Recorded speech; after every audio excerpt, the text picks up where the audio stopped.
Okay, it's a nice day today, nice and sunny, about 65 I think.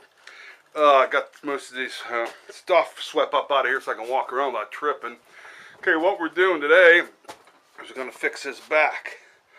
I already got this side here started. That's a piece of pressure treated 2x2 there. And right on the top of here, I'm going to run another 2x2 the whole way across. And that'll give me how the angle switches on the ass end of it, if you guys understand that. Then I'll worry about the 2x2s there for the window. But I want to get this back wall buttoned up to where it's tight to the rest of the coach here. And hang in there, fellas and ladies, and show you that when I get it done. Okay, what I'm going to use to attach the back wall to the sides again is a piece of pressure treated. This is that stuff Lowe's has that their materials are strapped down with, and I just split it, made it an actual inch and a half, so a 2x2. I put a 45 on it, and that's gonna let the 10. You can see how it is. Originally, it's folded around a little bit. That's gonna allow that to do that down the wall here. And I want to show you me putting that in there right now. You can hang in there. Okay, I want to slide that up in there, and you see the 45, that's going to go against this side and going to wrap it around. Take the whole way up to where the wall changes the angle. Boy, is that shit sharp.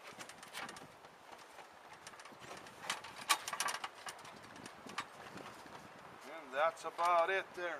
Well, I guess I could have cut it back a little bit. It's going to have to be trimmed off the bottom because this is going to attach to that 2x3 you see you guys see I had on the bottom on the inside. So I'm going to get my clamp and clamp that one there so it don't move.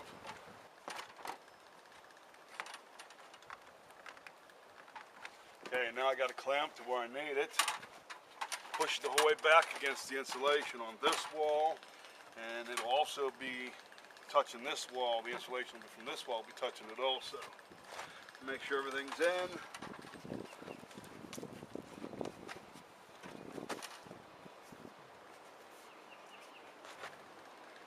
I probably should have cut that back a little bit more. I don't know if you guys can see that or not, but it will work. The corner will cover it because I checked it already. Alright, I'm going to get a couple screws in here. Damn, it's getting windy again. Shit.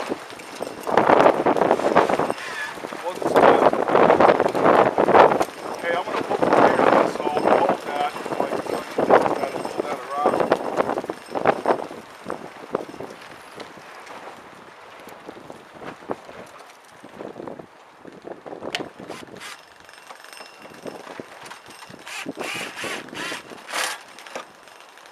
Boy, that shit short. Okay. Now I'm going to take my hammer and see if I can tap that around there. Okay, there's that piece you see. That wood, I had it cut in a 45, which didn't work real good on this side, but it still will work. I'm going to try the corner molding now and make sure it's going to cover it all and let you guys see that. Okay, this is bent. I got to straighten this out, but see how it's going to cover.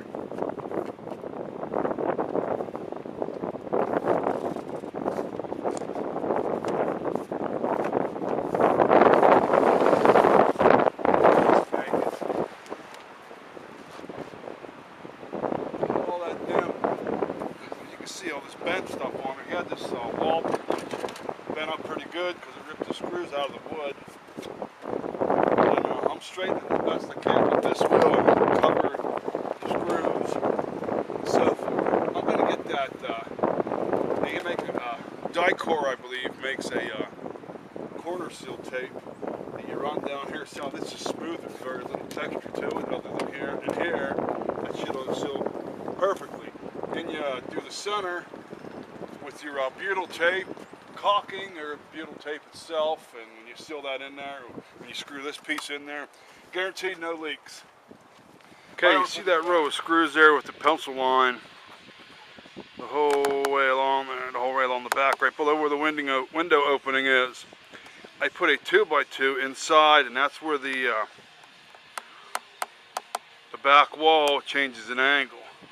And I'm going to stand up here and show you what I mean.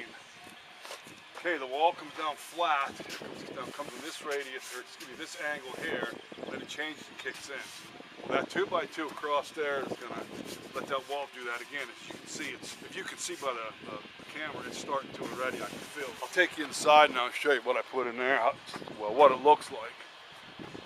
There you go, you see the 2x2. I got it resting on the pressure treated one I put in, holds the wall together. And also, if you hang on there, this side too, you can see the rest on that one also. Now, if you stand back and look, that gives you an idea how bad the wall was twisted. I got a, I don't know, half-inch gap there, and it goes down to, oh hell, probably 1/4 inch, 1/8 inch gap down there. I got it straightened out as best I could. I think it'll be fine. But that pressure treated one I put there might have to come back out. And I might have to do a little bit more cutting on it. It might be too wide. But I'll let you guys know, and I'll show you guys that if I do that. Okay, I found the center of the wall. See the pencil mark there? That's from left to right. Right in the damn center of the window opening. Okay, now I took a 2x3. I had to cut that square you see out of the foam right here to get my drill in there to put screws in this stuff and so forth over there. But I'll fill that back in with some insulation when I'm done. And I come down here and I put the angle on as the wall leans.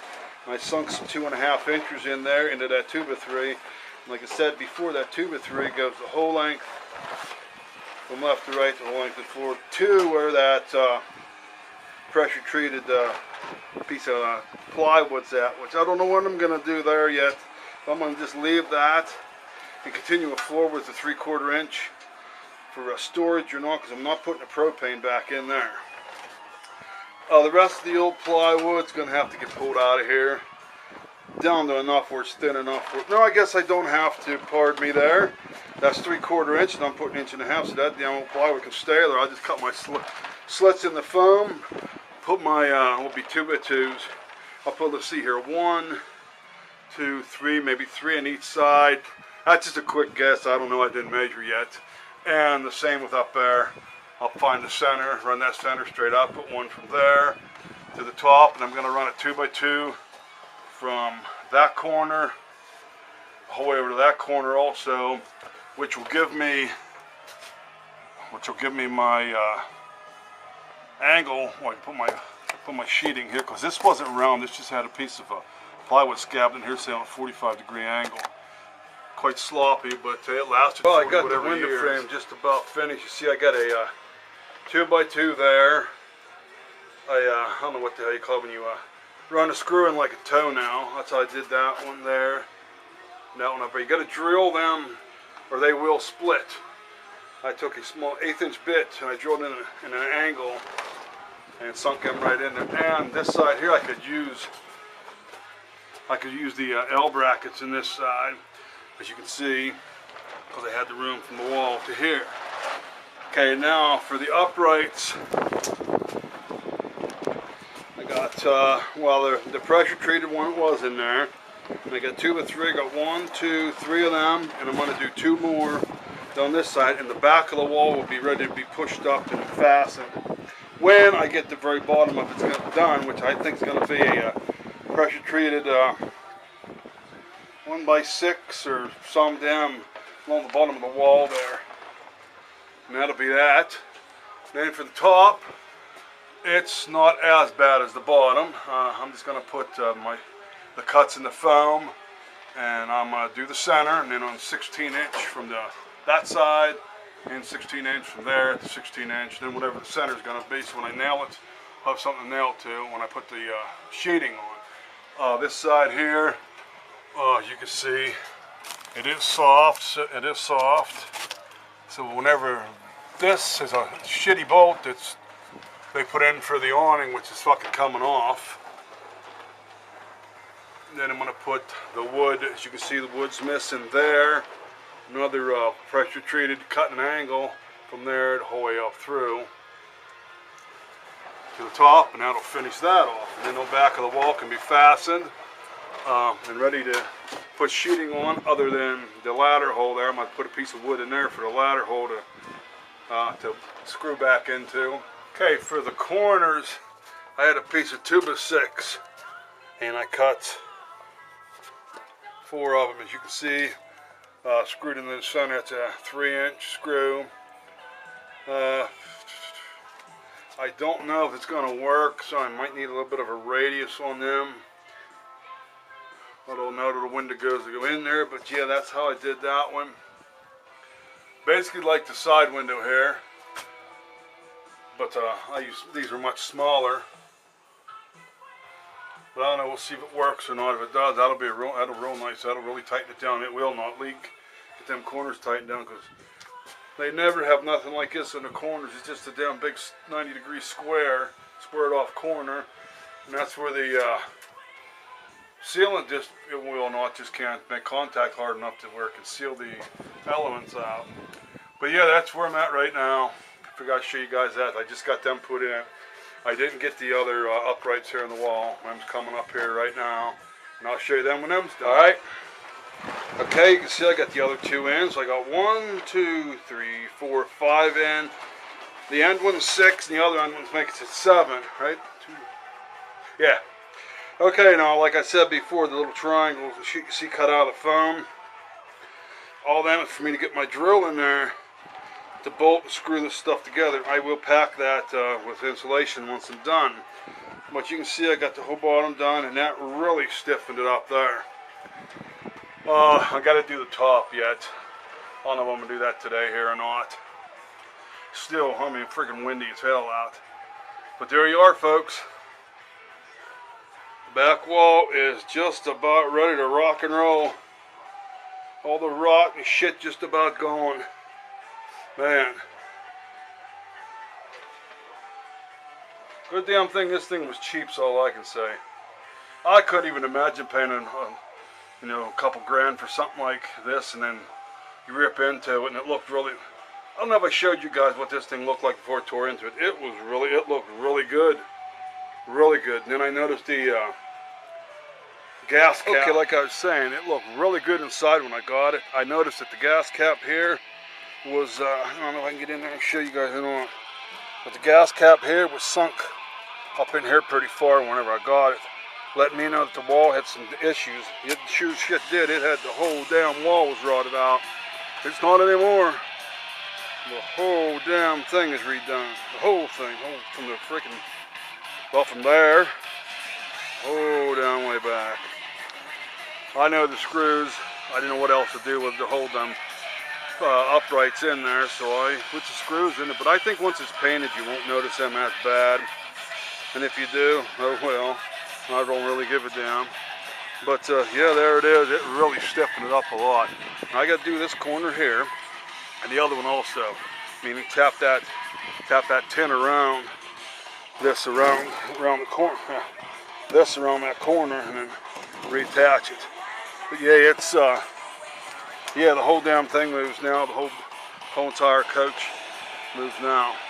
That's a pretty good deal there. All right, that's probably gonna be it for today. I hope you guys enjoyed. Gonna be nice again tomorrow, so tune in. Where I'm gonna have something going on tomorrow.